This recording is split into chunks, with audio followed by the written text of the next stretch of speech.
बॉलीवुड के चर्चित और मशहूर डायरेक्टर विजय आनंद की आज डेथ एनिवर्सरी है। विजय आनंद ने 70 और 80 के दशक में हिंदी फिल्म इंडस्ट्री के लिए कई शानदार फिल्मों का निर्माण किया था। उन्होंने दुनिया को काला बाजार, तेरे घर के सामने, गाइड, ज्वेल थीफ, जॉनी मेरा नाम, तेरे मेरे सपने, कोरा कागज जैसी कई सुपरहिट फिल्में दी। फिल्मी करियर के अलावा गोल्डी की निजी जिंदगी भी काफी चर्चा में रही। तो चलिए आपको रूबरू कराते हैं। विजय आनंद ने अपने करियर में romantic, comedy, family drama, thriller हर तरह की फिल्में बनाई। ठीक इसी तरह उनकी रियल लाइफ भी काफी उतार चढ़ाव से भरी रही। 22 जनवरी 1934 को पंजाब के गुरदासपुर में जन्मे विजय आनंद को गोल्डी आनंद के नाम से भी जाना जाता था। उनके पिता पिशोरीलाल आनंद एक सफल और धनी वकील थे।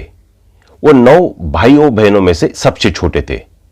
उनके भाइयों में चेतन आनंद एक निर्माता और निर्देशक है और देव आनंद एक प्रसिद्ध अभिनेता है और उनकी एक बहन शील कांता कपूर फिल्म निर्देशक शेखर कपूर की मां है। उन्होंने लीग से हटकर फिल्में बनाई और फिल्म इंडस्ट्री में मशहूर निर्देशक के रूप में पहचान स्थापित की। विजय अपने 3 भाइयों में सबसे छोटे थे। उनके 2 बड़े भाई डायरेक्टर प्रोड्यूसर चेतन आनंद और अभिनेता निर्देशक देव आनंद थे। इन 3 भाइयों ने साथ मिलकर नवकेतन फिल्म शुरू की थी। ये एक ऐसा प्रोडक्शन हाउस था जो अपनी फिल्मों की बेहतरीन कहानियों और यादगार संगीत के लिए जाना जाता है। विजय आनंद ने सिर्फ 23 साल की उम्र में 9-2-11 बनाकर डायरेक्टर के रूप में अपनी पहचान बना ली थी। इंग्लिश लिटरेचर के स्टूडेंट रहे विजय आनंद ने मात्र 23 साल की उम्र में सन 1957 में पहली फिल्म 9-2-11 को डायरेक्ट किया था। जिस उम्र में नौजवान फिल्म की बारीकियां सीखते समझते हैं, उसी उम्र में विजय ने फिल्म ही बना डाली थी। इस लीजेंड फिल्म मेकर की शार्पनेस का अंदाजा इसी से लगाया जाता है कि मात्र 40 दिन के अंदर विजय ने अपने भाई देवानंद और कल्पना कार्तिक के साथ फिल्म की शूटिंग पूरी कर ली थी।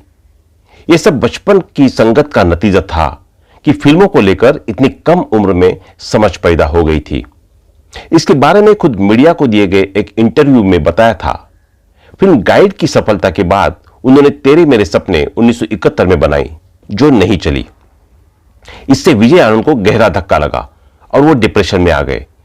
विजय आनंद ओशो की शरण में चले गए। अपना नाम स्वामी विजय आनंद भारती रख लिया। भगवा कपड़ा और गले में बड़ी माला पहनने लगे थे। यहां तक कि अपने स्टूडियो में प्रवचन भी देने लगे थे। हालांकि जल्द ही उनका मोह ओशो से भंग हो गया और फिर से सांसारिक जिंदगी में लौट आए। विनोद खन्ना और ओशो के बीच के संबंध को कौन नहीं जानता। कहा जाता है कि अगर विनोद ओशो के पास नहीं जाते तो अमिताभ बच्चन से बड़े सुपरस्टार होते। लेकिन यूं होता तो क्या होता, जैसे सवालों में ना फंसते हुए किस्से पर फोकस करते हैं। तो विनोद खन्ना की धर्मेंद्र के साथ 1982 में एक मूवी रिलीज हुई, राजपूत। डायरेक्टर थे विजय आनंद। हालांकि कमाई के मामले में यह मूवी उस साल की टॉप 3 फिल्मों में से एक थी, लेकिन इसको बनाने में जितना समय और जितनी मेहनत लगी, उसने विजय को भावनात्मक रूप से निचोड़ कर रख दिया।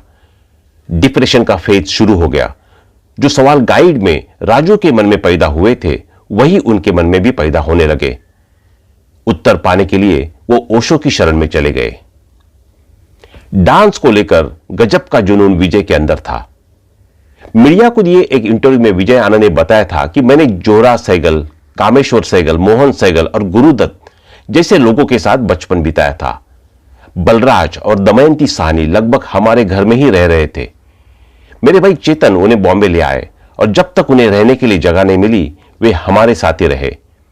जोरा और कामेश्वर ने हमारे पाली हिल होम में एक डांस स्कूल शुरू किया था। फिल्मों की बदौलत विजय आनंद ने दर्शकों के बीच खास जगह बनाई। फिल्म और एक्टिंग के अलावा वो अपनी पर्सनल लाइफ की वजह से भी सुर्खियों में रहे। खास तौर पर अपनी शादी को लेकर उन्हें काफी विवादों का सामना करना पड़ा। उन्होंने अपनी बड़ी बहन की बेटी यानी सगी भाजी के साथ शादी करके तमाम रिवाजों को ताक पर रख दिया। बड़ी बहन की बेटी सुषमा से इस शादी पर पूरा परिवार उनसे नाराज हो गया। वही समाज में भी हंगामा मच गया। 1978 में उनकी यह दूसरी शादी थी, जो उस समय काफी विवादों में रही थी। हालांकि बाद में परिवार ने इस विवाह को स्वीकार कर दिया। विजय आनंद ने हकीकत, कोरा कागज, मैं तुलसी तेरे आंगन की जैसी फिल्मों में अभिनय किया। एक दौरान ऐसा भी आया जब विजय आनंद तनाव का शिकार हो गए थे, फिर वो अध्यात्म की ओर चले गए थे। 23 फरवरी साल 2004 में दिल का दौरा पड़ने से विजय आनंद का निधन हो गया।